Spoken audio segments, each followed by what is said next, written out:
learned that the name of Muhammad was not actually Muhammad, but his name was Abul Qasim. Could you please tell me what age was Muhammad? In which age was Muhammad when he became the title Muhammad? Because it is a very vital question. Which age? When Muhammad was born, you see, as an infant, a little baby, his grandfather Abdul Muttalib took him to the Kaaba. You know, that Abraham and his son Abraham and Ishmael had built, and he presented this infant child to the leaders of the Quraysh. And they asked him, what have you named him? And he said, Muhammad. This is a very novel name, it's something new. We never had such a name before.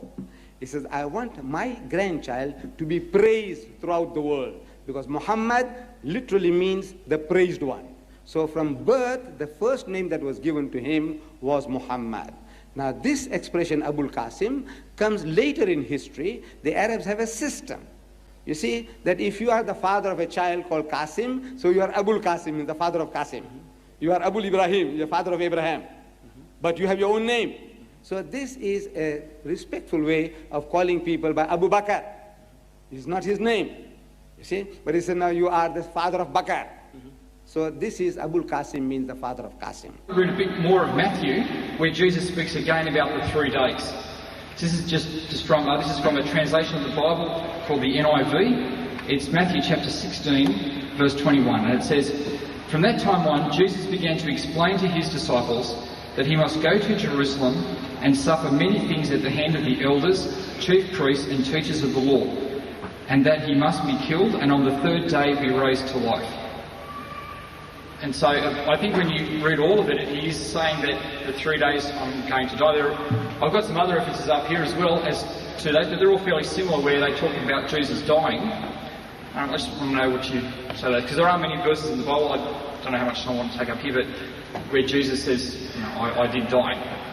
No, my son, you have to agree with me that what Jesus was talking about, the sign of Jonah, that sign was a miracle. Sign means a miracle. You have to, it's not a road sign, stop, yield, go. It's not a road signs. There were no road signs in Jerusalem 2,000 years ago. So he's not talking about road signs. He's talking about a miracle. The Jews want a miracle from him, not a road sign.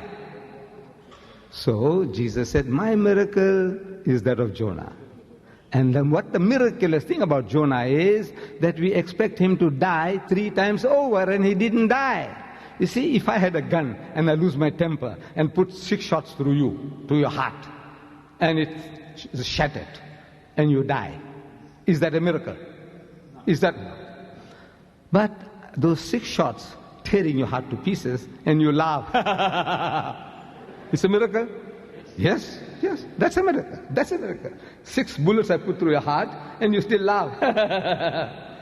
That's a miracle. I'll be terrified of you. Do you know that? If that happened, I'll be terrified of you.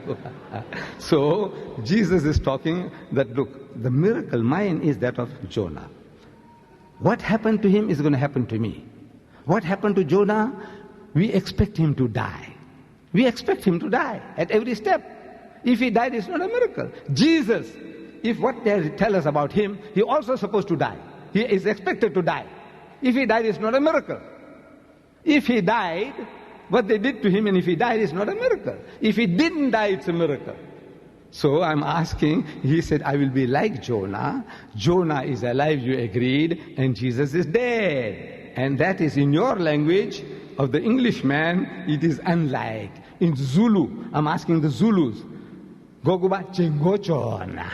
He said, just like Jonah. So I'm asking the Zulu, is this Jengo Jonah or Ngai Jengo Jonah? Is this like Jonah or unlike Jonah? And they say it's unlike Jonah. I'm asking the Afrikaner, one Suas Jonah.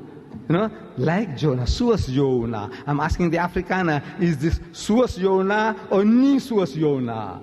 In Arabic, it says, Ya mu'allimu nuridu an nara minka ayatan.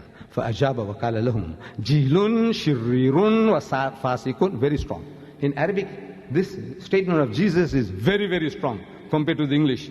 It's Jilun. This is the Bible is written by the Christian, by the way, not me. جيل شرير وفاسق يطلب آية ولا توطى له آية إلا آية يونان النبي لأنه كما كان يونان في بطن الحوت 3 أيام و3 ليال هكذا.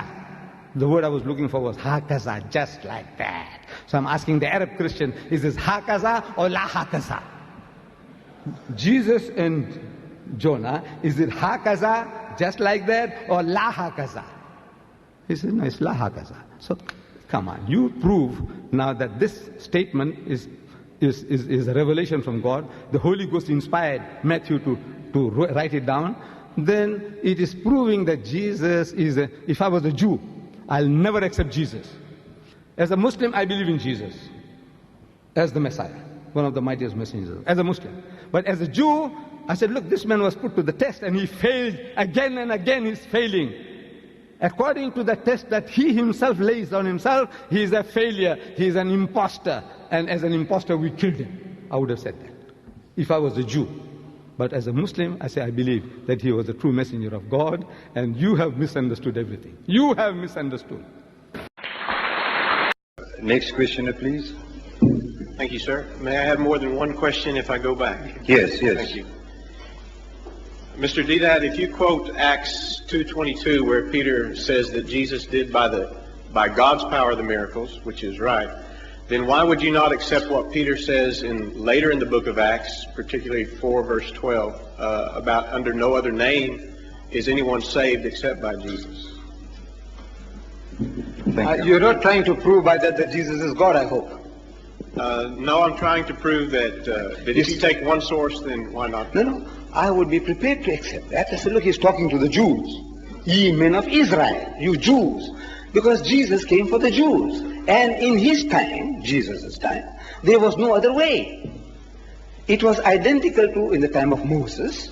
In the time of Moses, we say Moses was the way to God. The children of Israel, they thought it through the golden calf. God didn't like it. He said, look, this is what I want. You have to go through Moses. Whatever Moses tells you about God, you have to accept. In the time of David, David was the way to God. In the time of Solomon, Solomon was the way to God. In the time of Jesus, Jesus was the way to God. In the time of Muhammad, he is the way to God, and for mankind, for eternity. So in every dispensation, the man of God is the firstborn of God. He is the representative of God, and as such, you must listen to him. That's what it means. So I accept that the people, the Jews, they had no other way, because there was no Muhammad there. If they wanted to follow Jesus, they must listen to now Peter, his representative. Peter says, look, this is what Jesus wanted you to believe, that he is your Messiah. Follow him, follow him. Salvation is yours. Thank you. Mr. Didat, could you please explain how God could save the world, as the New Testament claims, if Jesus was not God coming in the flesh?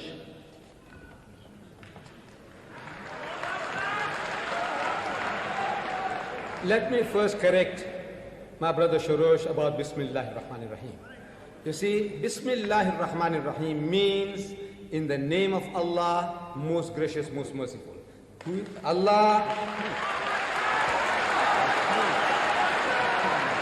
Allah who is most gracious, most merciful, and those God's 99 attributes. That is Allah. He is not 99 gods, he is not 3 in 1.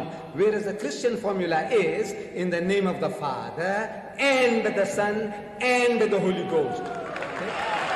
3. How does God save the world? That was the question. How does he save?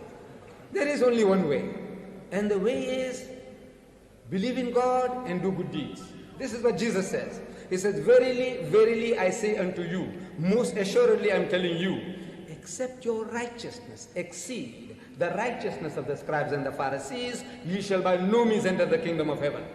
Unless you are better than the Jew, there is no heaven for you. That is the way of salvation.